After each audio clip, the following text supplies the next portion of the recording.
What is going on, you guys? It's your boy Captain Jack. We are out on the water, gonna do a little local dive trip today. Not super deep diving, it's gonna be very attainable for you guys at home, but I'm gonna be doing some timers so you guys can hold your breath with me. I'm gonna be talking and doing voiceovers on some tips and tricks. You guys are gonna meet the crew later, and then we're gonna do an epic cook up at the end of the video, so don't go anywhere, and I'm gonna get suited up, and I'll see you guys down below.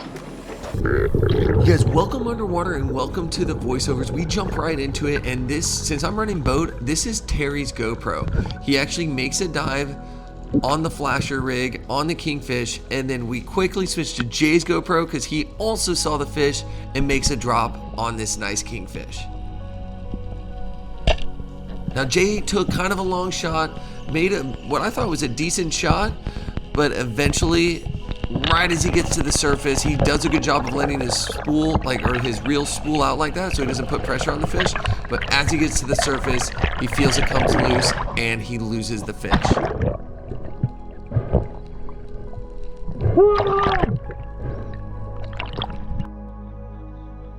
It was a kingfish. So I'm running Bodie and Jay just pulled out of the kingfish. I'm about to put him on blast. I'm gonna see what he has to say about it. Jay, what happened? Jay, what happened? I cooked it. Fail cam, fail cam. I went down. You panicked? I saw the kings from the surface. Me and him went down. He tried them. They came to the right side towards me. I took a longer shot and tore off. I cooked it. Unbelievable. Cook heaven. Unbelievable. Bro, you teach this guy everything he knows and he still knows nothing. It was dumping my reel, but Dumping your reel? I'll show you a dump. Gotta be. There's a big spawn going on. What spawn, chub? Barracuda. Barracuda? Dude, don't tell Jay. I mean, don't tell Jay. Saw 200 barracudas. At least. Jay, how excited were you when you saw all those barracudas? Oh, dude, I saw the kudas and I was. Yeah. I told the cuda to run. I was like, get out of here if you know it's good for you. Yeah, if you know it's good for you. Jay, you are on the hit list for Jay. Luckily there weren't crevalles around. Oh, there actually was. Or horse-eye jacks. I saw 2 crevalles. I know you did. I bet you did. I bet those were the highlight of your dive. I told you, he goes on like, he's like, It's so funny. All right, I'm gonna try to suit up and get down there. So you guys, honestly, one of my favorite things about diving with friends is the banter. So you saw that was just a quick glimpse of some of the stuff that goes on. But I'm still getting ready, and this is just Ben and Terry, and this is actually Terry's GoPro.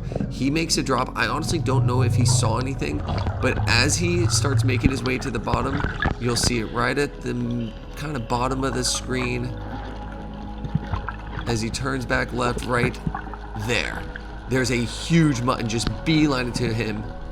And that was the weirdest thing. That thing was absolutely just on a mission. I don't know what it was doing, but it almost speared itself. You saw Terry almost hit fired, shot this thing, perfect stone shot, and it is an absolute giant, beautiful fish, first fish of the day, and we're absolutely stoked. And I was really happy for Terry to get it on this dive.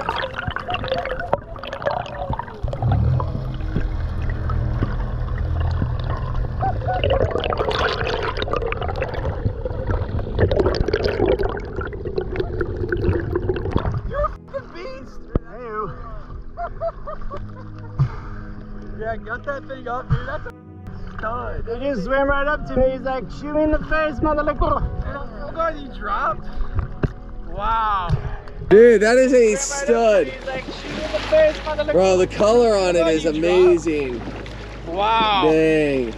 What a nice fish, man. Dude, he came right at me. Yeah, I know, I watched him roll right over. It was hilarious. That's awesome. Dude, that's a good fish. Look Holy how crap. pretty he is, dude. Lit Look, up. I know, he's so lit up. Dang. Nice shot, dude. Kill shot. Nice shot. Kill shot, Terry. You get on video, Terry? Yeah, he did. You did. Your GoPro's on. Oh yeah, buddy. Hell yeah. I think it is. But maybe it was. I don't know. Hopefully. What a Yeah. nice fish, dude. Dude, what a beautiful fish. Hell He came at me like Let's take care of him in the water if we can. Oh yeah, hey, I can do it from right here. let's bleed him and gut him and stuff if you want. Here, I can help. Or do you want to reset and then do it? Yeah, you want to chum it? Yeah, let's reset and chum him. We have chomp. Oh. Alright, whatever. No, never mind. Yeah, we can dump him. What do you want to do? Ben is the boss man. Right on here. Ben is the boss man. You. That is sick. First fish in the boat. An absolute beautiful mutton. You. Now it is finally time for me to jump in the water. And this this water was actually pretty cold. That's why I was kind of giving those yelps when I first hopped in. And if anybody's wondering, I'm using the Rob Allen 120 Timberline roller. And you see that thing I'm using is a load assist. And I always use it. You can have a helper band, but I don't like having an extra loop hanging off of my spear gun. So I usually keep the load assist with me, and it allows me to quickly, load my roller pole spear. And one thing I like about the Timberline is there's 2 connection points on the bottom, and so I'm actually able to load it. If my load assist breaks, I'm able to load it without one. But you see what I'm doing here is I went ahead and loaded the gun, but my line wasn't super tight on the shaft, so I didn't want a chance of getting muzzle wrapped or something like that. So I went ahead and loosened up my reel, unclipped my line, and restrung my gun. So we're heating up the same area that Terry just shot that mutton. The current's absolutely ripping, and we found, we're on some boat structure. You can see the bow of the boat right there, but we don't have a lot of time to make drifts on this wreckage. So we're kind of on the back end side of it. I make a drop quickly. Ben came up, saw a nice school of mangroves off in the distance, and usually once somebody takes a shot, if they miss, quickly make a drop. You might end up catching part of the school, or maybe another fish will come into the commotion. Unfortunately, nothing like that happened. I saw all these little mangroves, but place was teeming with life, but unfortunately no big predatory fish. And honestly, when Terry shot that mutton, it was almost such a fluke, because we were either drifted, I think we were drifted way past this structure, and it was just dumb luck that the mutton came in. I was hoping it might happen to me if I kind of just drift a little bit beyond the structure. I did a little grunting, hoping that something came in, but no luck. And it was about time to head to the surface. And I didn't want to hold the bottom too long, especially, you can see my divers were a little bit down current of me. Usually I like to not make super long drifts whenever the current's pumping like this, so you don't get stuck on bottom and your buddy divers drift past. Yeah. Small mangs. Now it is time to get into the fish. We ended up moving spots and came to an area where there was a lot of kind of rubble on the bottom. And now I'm making a blind drop. I don't see anything, but this place is known to have Goliath grouper. I think I might see one on the way down, but either way, I think I saw one off in the corner. But either way, I just assumed that I'm gonna have to fight for my fish, no matter what, whether it's sharks or Goliath grouper. I'm gonna have to fight for him. Yeah, obviously there he is right there. So this is kind of a telltale to this next clip. I start doing some grunting, kind of scanning around, hoping something, maybe a grouper pops his head open or a pelagic is cruising around. But whatever it is I shoot at, I know that I'm gonna have to probably horse it up. And then you can see there's a shark right there at the bottom. And as that shark comes by, a nice mutton comes cruising in, all kind of off in the sand. He's right there at the tip of my gun. Now I'm kind of weighing my options. I know I'm gonna have to make a decent shot on this fish, or at least horse it into me. I know this guy, he's not very skittish, so I go ahead and start moving towards him, wait for a good shot, pull the trigger, and immediately pull him to me, and this crazy happens. That Goliath just tried to take a big chomp. I think he got a piece of him, but it was so fast, and luckily I was able to rip him away from the Goliath and head to the surface. But there is some damage done to the fish, and I'll show you guys at the surface.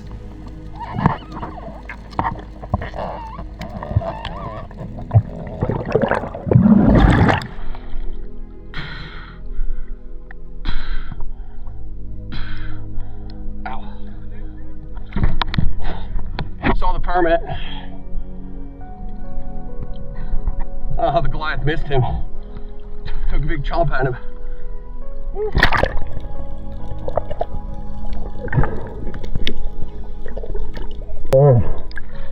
Bro, the Goliath chomped at him. It broke his top fin.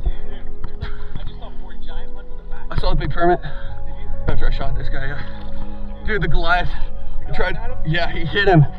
He hit him, but I ripped him from him. There were a lot of them. I don't know how that Goliath did not eat this guy. I'm gonna gut him real quick. We are still roughly at the same area, but we reset and we switched to Jay's GoPro. Now we're rocking the flasher rig just in case some pelagics come cruising by, and I believe this is before we actually saw the rubble pile. Jay just ended up seeing a bunch of bait and life. There was a nice mutton there at the bottom of the screen. He heads straight to the bottom, especially once he saw that mutton, hoping that that comes around. But he didn't pique the mutton's curiosity. He actually had some yellow jacks come in. He lines up on this guy, takes a decent shot, and now I know Jay has secured his dinner for the trip. No super rush on bringing it up to the surface. The Goliath, kudos, nothing really is on it. I'm sure once if something did come in on it, he'd hoist it up really quick. But I was right above him, being a buddy diver, and stoked for him to finally get a fish on.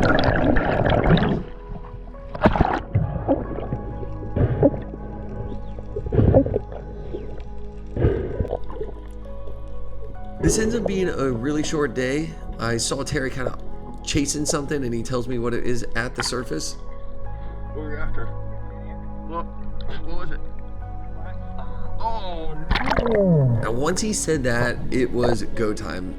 Just took a couple of deep breaths, and one thing whenever I dive, a little tip you guys can take, before I take my last breath, before I dive down, I make sure the breath before that, I exhale all of my air, because sometimes you might forget and you'll exhale not all of your air and you still have some carbon dioxide in your lungs. So I exhale no matter what, dive in, exhale every last bit of air out of my lungs and take in a huge breath, and then I make my descent.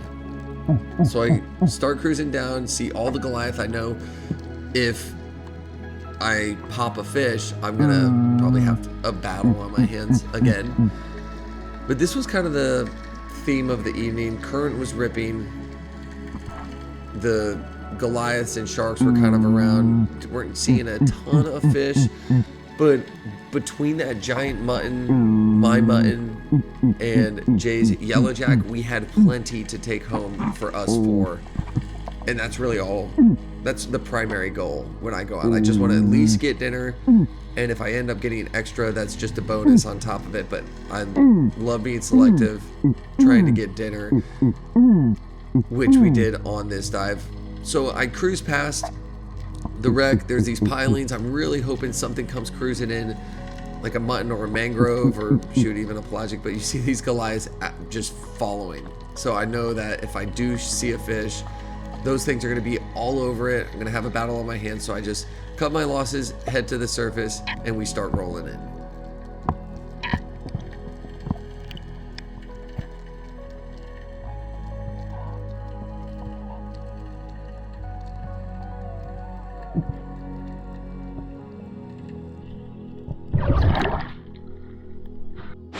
All right, guys, we're done for the day, but this video does not end here. I'm gonna do an amazing catch and cook with this mutton, so do not go anywhere. You're not gonna wanna miss this. You might learn something. You guys, welcome back to my crib, and we're gonna do something special with this mutton. And all it's gonna take, I honestly actually wish I did it in the water. That would have been a lot better. But we're gonna see how nasty and horrible it gets outside of the water. So this is a couple of days later, which is great because I let this thing dry age. And check this out. He's been sitting in there. I've been reapplying ice, and that just makes the, well, one, because whenever you get to actually cleaning it, you can actually do it properly. But yeah, it just, I don't know, it just dries out the carcass. It just makes it a little bit better in my opinion. So all you need is a hose.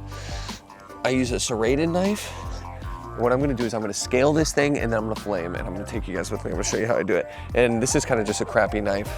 And you could get like a scaler, but I don't think it's super necessary, but I'm gonna try to get you guys the best angle possible. And what you're gonna do, just grab him from the tail and you just scrape down, and then he starts flaking scales. And it's better to do this, honestly, whenever you are underwater, because the scales don't get everywhere. But this is gonna be a process. Actually, I might wet him a little bit. Oh God, that might be a better idea to get the hose working properly. This might help, this might not, I don't know, but it wasn't working great before.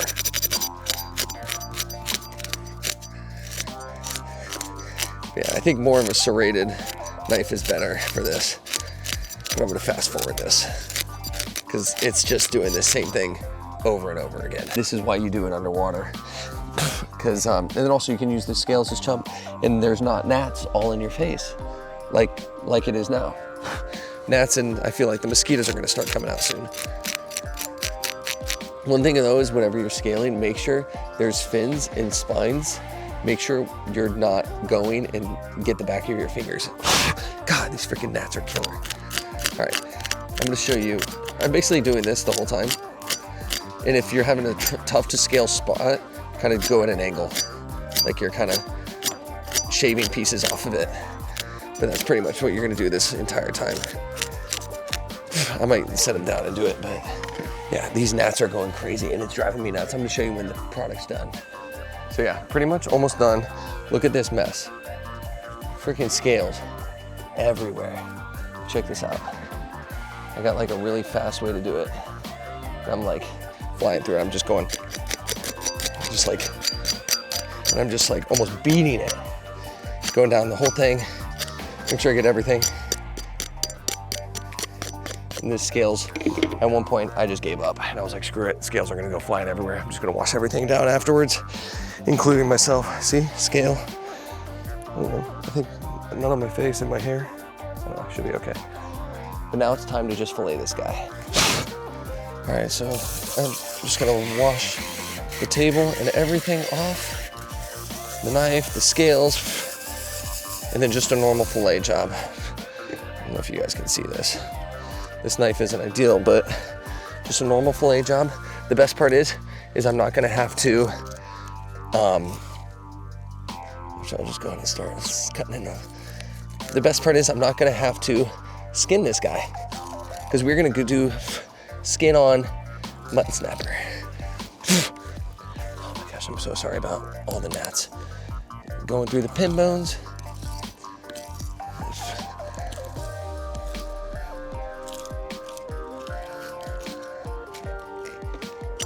So we got skin on, and I'll rub the rest of the scales off. I know I didn't get them all, but it is what it is.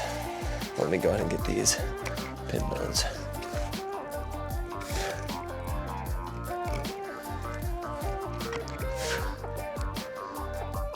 Dang, that skin is kind of tough. It's the knife. The knife sucks. I'll do those later. I'm gonna try to get all the, yeah, that's not bad. Right there. And then I'm gonna do the other side, same thing. If you haven't seen me fillet a fish normally, that's pretty much what I'm doing. Except I'm using a really kind of a crummy knife for it.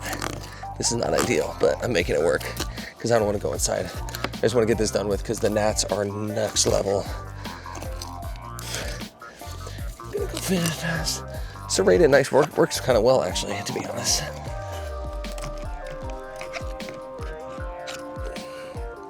Not bad. Get this, toss it in. Yeah, this is gonna go in the pond.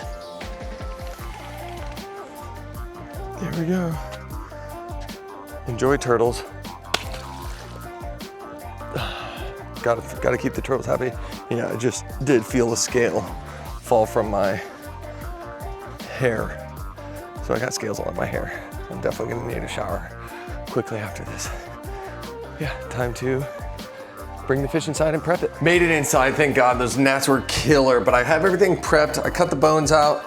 We have the skin on, and that is gonna add a little bit of crunch. I have the cast iron going. I have about like a little tiny layer of olive oil, and that stuff is just gonna sit there, get super hot. It's on medium high. And then I'm gonna season this stuff up with, well, I don't know yet, I'm winging this. This is my first time ever making this recipe. So I'm not gonna go crazy. I'm just gonna do some Himalayan salt, just some regular ground pepper, and then I have some garlic and herbs. I think that's just gonna add a little extra taste. And I'm doing the skin side up first. So I'm gonna season that side, light layer of salt. It'll help dry out the skin a little bit. I'll sprinkle some pepper on it. Make sure I cover everything thoroughly. And then lastly, I'm gonna go ahead and throw some of this garlic and herb. A little layer of it just to give it a little extra flavor. I'll probably do the same thing to the other side, but we'll wait and see. This stuff is starting to smoke, and that's good. That means this stuff will sizzle. I'm just gonna try to pretty much sear this skin and make it a little, give it a little extra crunch. But first piece going on, get that stuff nice and caked in there. I'd rather let it sit a little longer. You want this stuff to be room temperature. Oh yeah, oh yeah. This is perfect. This is exactly what you want to have happen. I might turn that down just a hair. Hopefully I have space. There we go.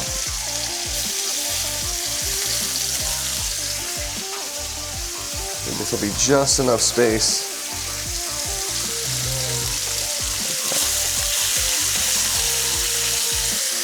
We'll let that sit. And I'm gonna get a metal spatula to kind of scrape that bottom up. And I'm gonna wait for the bottom. You can kind of see the edge. It's turning white. I'm gonna wait for that to get like a golden brown. And once all of those pieces get like that, I'm just gonna scoop up under there. Actually, I'm gonna scoop up under there just to loosen it up. And then I should just put it in the oven. Yeah, I'm just gonna bake it. 400. You like how I'm just winging it? I'm just doing it as I go. And it's okay, that thing will preheat. And yeah, this stuff looks like it's looking good. I'll probably come up with some kind of sauce to go over it. I don't know what, I'll come up with something. Okay, it has been a hot minute. This stuff looks really good. I might not even scrape it. I think just letting it sit there will be fine. This sucker is gonna get shut off. Actually, yeah, it's gonna get shut off.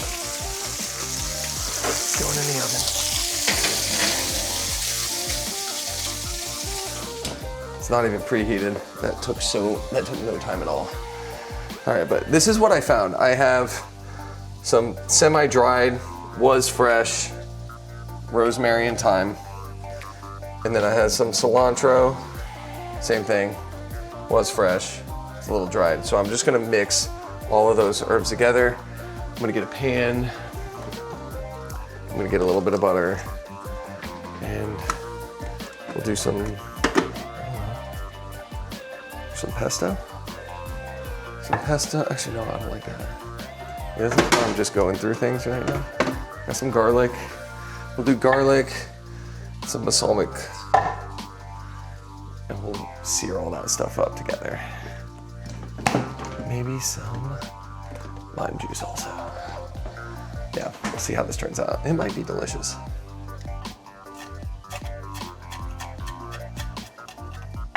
Kind of hard to do with one hand. I'm making it work. And we'll do some garlic. I already got the butter.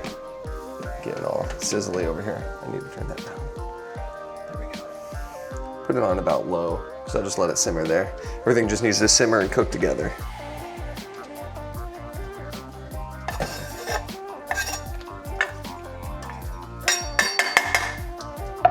Got that. It's time for some garlic. Don't be shy. Don't be shy, garlic. Go on out. A little bit of lime juice.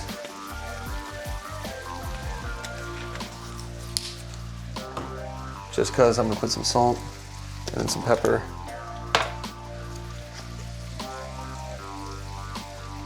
You see how everything's just kind of sizzling up together? And then I got some balsamic.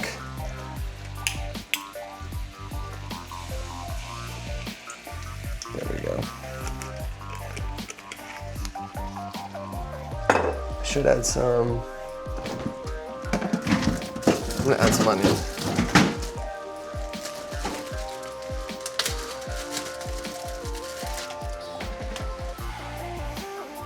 So I'm gonna finely, I'm gonna finely chop as thin as I possibly can. Some onion. I would probably choose sweet onion or shallots,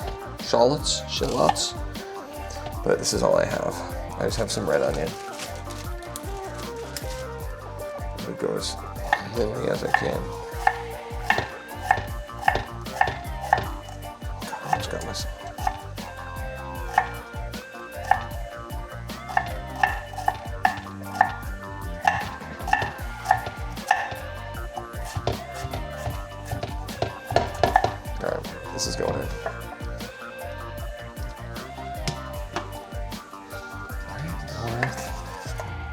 More ingredients. Look at that. Deliciousness. Some butter, some balsamic, and I'm just gonna let this stuff slowly cook together. It smells interesting. I'm winging it. We're gonna see what happens. You guys, this is looking really good. So this is how you figure out if it's done. It's not even fully preheated yet, but you pull it out a little bit and look at this.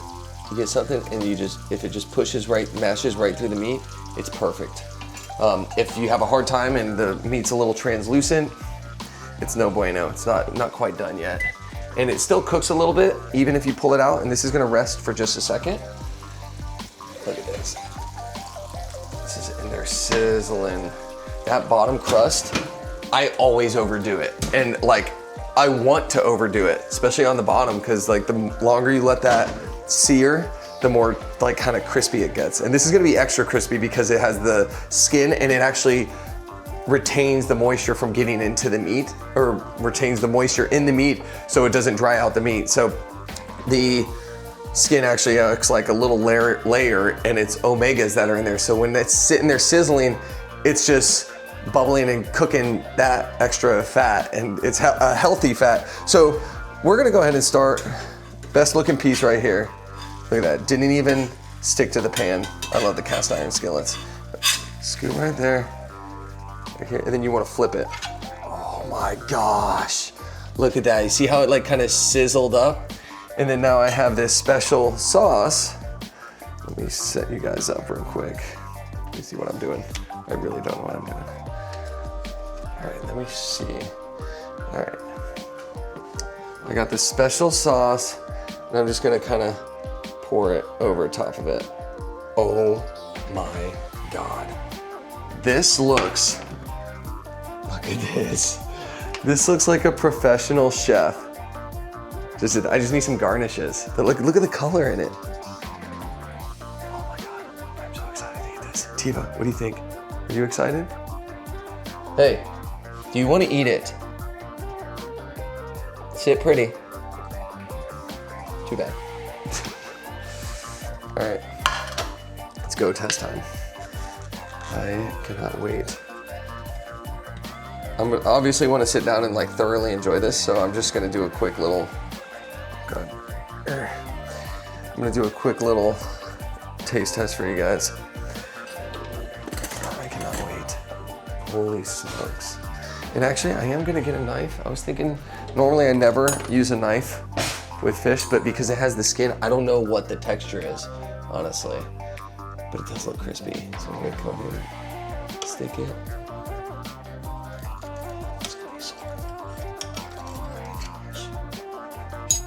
I might adjust the sauce next time, just because of what I had. Maybe if I had like other things, it might be better. But, oh my gosh. So I have just a little bit of the skin and a lot of the crunch. I kind of want to eat it so bad, but I need it to cool down a little bit. All right, look at this. It's gonna be so good. All right, cheers.